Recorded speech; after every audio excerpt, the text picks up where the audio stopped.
നമസ്കാരം.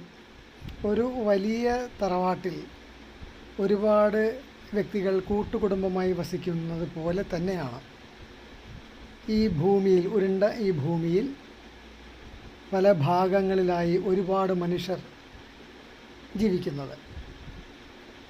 യഥാർത്ഥത്തിൽ എല്ലാവരും ഒന്ന് തന്നെയാണ്, എല്ലാവരും ബന്ധുമിത്രാദികളുമാണ്. അപ്പോൾ ഇവിടെ എല്ലാവരും ഒന്ന് തന്നെയാണ് എന്ന് പറയുന്നതിന് മുഖ്യമായ ഒരു കാരണം, ഒന്ന്, ഒരു സ്പീഷ്യസാണ്. രണ്ട്, എല്ലാവരും ശ്വസിക്കുക മൂലം ജീവിക്കുന്നു. ഈ ശ്വസിക്കുന്ന പ്രാണവായു ആകട്ടെ രാജ്യങ്ങളുടെ അടിസ്ഥാനത്തിൽ വേർതിരിക്കാൻ സാധിക്കില്ല. ഭൂതലത്തിൽ മാത്രമേ രാജ്യങ്ങളെ അതിർത്തി നിശ്ചയിക്കാൻ സാധിക്കുള്ളൂ. വായുവിൻ്റെ തലത്തിൽ ഒരിക്കലും സാധ്യമാവുകയില്ല. അപ്പോൾ എല്ലാവരും ഒരു പ്രാണവായു പങ്കിട്ട് ശ്വസിക്കുക എന്ന കാരണത്താലാണ് നമ്മളെല്ലാവരും ഒന്ന് തന്നെയാണ്, ബന്ധുമിത്രാദികളാണ് എന്ന് പറയുന്നത്. നമസ്കാരം.